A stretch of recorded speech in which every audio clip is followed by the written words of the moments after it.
E o IPCA, que mede a inflação oficial do país, acelerou a 0,84% em fevereiro, após alta de 0,53% em janeiro, 53% em janeiro, de acordo com o IBGE, o Instituto Brasileiro de Geografia e Estatística. A repórter Yasmin Costa conta quais setores influenciaram no resultado.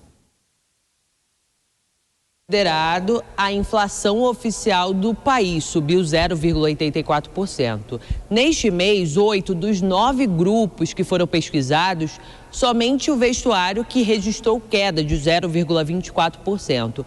O grande peso para esse resultado do IPCA de fevereiro foi mesmo do grupo da educação, que teve uma alta de 6,28% no mês. Segundo o IBGE, essa alta e essa taxa alta da inflação em fevereiro foi a maior desde 2004, quando houve ali uma variação de 6,70%. A educação foi puxada principalmente pelas mensalidades escolares.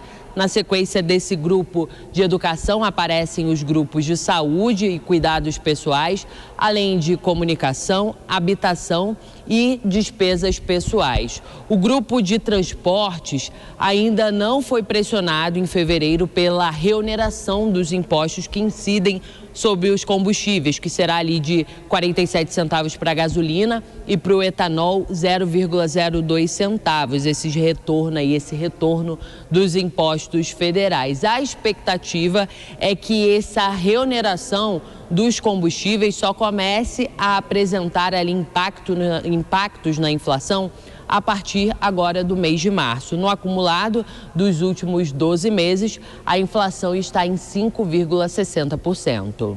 De Brasília, Yasmin Costa. Perfeito, então as informações da Yasmin Costa, confirmando o IPCA, o índice oficial da inflação do Brasil, o índice de preços ao consumidor amplo, tem uma alta de 0,84% em fevereiro, na comparação com janeiro, e segundo os dados do IBGE. E, para analisarmos esses números todos da inflação, a gente recebe um convidado agora aqui no Fast News, o economista Idean Alves, educador financeiro e sócio da Ação Brasil Investimentos. Idean, boa noite. Obrigado pela presença aqui com a gente nessa sexta-feira à noite. Boa noite, Vitor. Boa noite, espectadores. Um prazer estar aqui. Espero poder ajudar a entender um pouquinho mais essa alta, né? Parece que a inflação só sobe nos últimos meses e eu acho que é importante entender, né? Pois é. Conta pra gente então o motivo, Idean. Por quê? Eu acho que para fevereiro é importante ressaltar os tradicionais aumentos de começo de ano. Como a reportagem citou, a gente teve alta em especial em educação, principalmente por conta do reajuste nas matrículas. Então, tiveram, no caso, ensino médio, ensino fundamental, uma alta em torno de 6% a 7%, o que ajudou a puxar bastante a inflação de fevereiro. Além da educação, a gente também teve a questão de saúde e cuidados pessoais. E, claro, outro aumento tradicional, que também ajudou a fazer preço na inflação do mês de fevereiro, foi também moradia, muito por conta do reajuste dos aluguéis. Normalmente esse é o período que a gente tem um reajuste de contratos, isso também ajudou a fazer preço, e acho que um fato importante que a gente pode citar também é que isso ajuda a deixar a inflação acima do teto da meta. Então vai ser ainda mais difícil para o Copom ele levar a inflação de volta para o lugar. Não que não seja possível, mas os janeiro e fevereiro já indicou que a inflação vai superar muito facilmente o teto. Elaine Keller, sua pergunta. Bom, eu queria te perguntar o seguinte, você bem mencionou, né, esse início de ano é normal a gente ver aí uma tendência de alta, dessa vez no mês de fevereiro, principalmente impulsionado aí pelo setor da educação, onde a gente tem um reajuste de mensalidades, mas olhando o histórico do ano de 2022, a gente percebe que também os 3 primeiros meses foram de alta, mas depois a gente teve uma queda abrupta aí na inflação. A gente pode esperar esse mesmo cenário para 2023? Muito bem colocado, Elaine, você lembrou bem, ano passado a gente teve uma inflação até mais alta nesse mesmo período, em torno de 1%, só que vale lembrar também que começo do ano passado a gente começava a ter os efeitos da guerra entre Rússia e Ucrânia. De lá a gente teve outros fatores também que influenciaram, como, por exemplo, o próprio petróleo, né, que influenciou nos combustíveis. Então, esse efeito em cascata do começo do ano, ele pode diminuir. Só que, como a reportagem também comentou, a gente ainda não tem um efeito prático dos combustíveis. Não que vá afetar também tanto a ponto da gente ter uma inflação por volta de 1,5 ou 1,20, como chegou a ser ano passado. Mas a tendência é que a inflação, sim, ela arrefeça. Até porque as medidas que o próprio governo e o Banco Central, na figura do Copom, eles vêm adotando é justamente para tentar convergir. Mas é claro que existem outros fatores que não dependem só do governo e do Banco Central que podem interferir, como o próprio dólar. A gente pode também colocar a questão externa, que também está pesando bastante ainda, a questão da cadeia de produção, que ainda não foi restabelecida em 100%. Então, tudo isso pode fazer um reajuste diferente do que a gente espera, que é o de queda. Mas, ao que tudo indica, sim, a gente pode ter um arrefecimento ao longo dos próximos meses. E fazendo uma comparação internacional, Idean, qual a situação nesse momento de outros países e como é que você posicionaria o Brasil? Nós estamos melhor ou pior do que outros países? Como a gente está falando bastante no mercado, o inimigo comum do mundo hoje é a inflação. Então, não só o Brasil, mas todos os países estão tendo bastante dificuldade para controlar ela. E a ferramenta que o Banco Central, não só brasileiro, mas o americano, na figura do Fed, eles têm é o ajuste de juros. Então, hoje a gente tem um patamar de juros no Brasil de 13,75%, tem um patamar de juros próximo a 5% nos Estados Unidos, e a gente já fala novamente alta. Hoje saiu um dado muito importante lá, que foi o payroll. Então, a gente teve mais geração de emprego nos Estados Unidos. Então, significa que mais pessoas vão consumir, e automaticamente esse aumento de consumo pode pressionar o preço por conta do aumento da demanda. E isso vale também para o Brasil. O grande desafio do mundo é, além de controlar a inflação, é fazer isso sem gerar necessariamente uma recessão. Então, a inflação, não só no Brasil, no mundo, ela está pressionando bastante, não só as decisões econômicas, mas também as decisões políticas, e isso vai ser com um ponto de atenção ao longo do ano. Por quê? A grande pergunta no mercado é: a Selic vai continuar nesse patamar atual durante o ano 2023 todo, ou a gente vai conseguir ter alguma redução? Se a gente tiver uma redução de Selic, a gente vai poder falar em mais geração de emprego e mais geração de renda por conta de um acesso ao crédito um pouco mais facilitado. Elaine.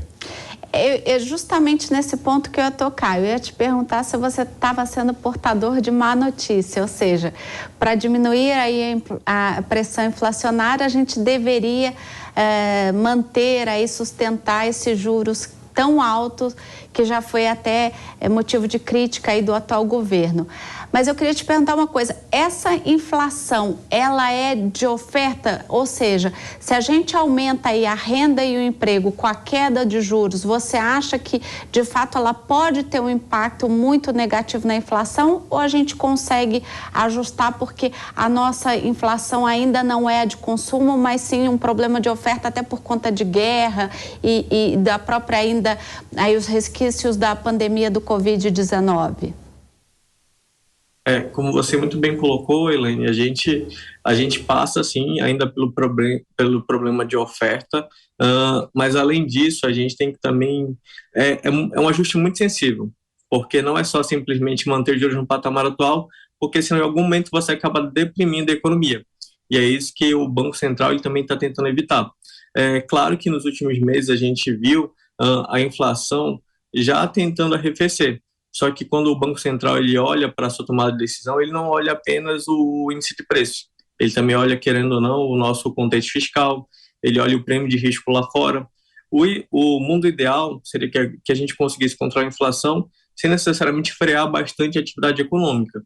Óbvio que é um grande desafio que o Roberto Campos Neto se debruça todos os meses, e inclusive ele deixa isso muito claro na ata, que a expectativa, por conta da fotografia atual, é manter a taxa de juros nesse patamar de 3,75, salvo a gente ter alguma mudança de cenário. Qual seria essa mudança de cenário? Seria a mudança de cenário em relação ao nosso fiscal. Uma notícia que animou bastante os mercados nos últimos dias foi a proposta de um novo arcabouço fiscal. Não tem problema o governo gastar um pouco além do que deve, desde que esse gasto tenha um prazo. Então, tudo isso acaba influenciando na decisão de juros do Copom.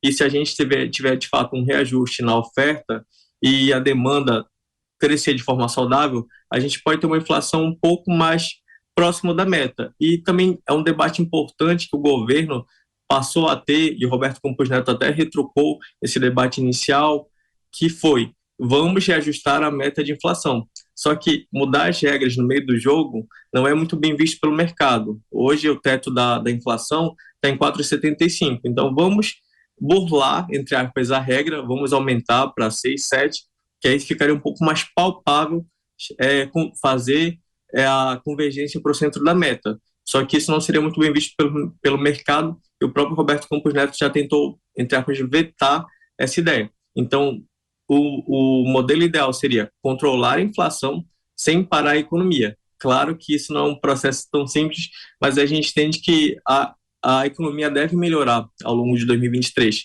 salvo o cenário externo.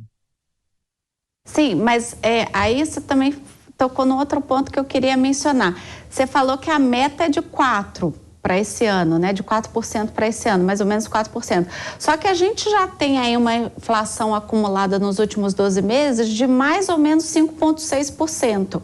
Então, dificilmente a gente vai de novo conseguir bater essa meta de inflação e provavelmente de novo o Bacen terá que justificar por que nós não atingimos a meta, né? E aí, nessa sequência, eu queria te fazer uma pergunta.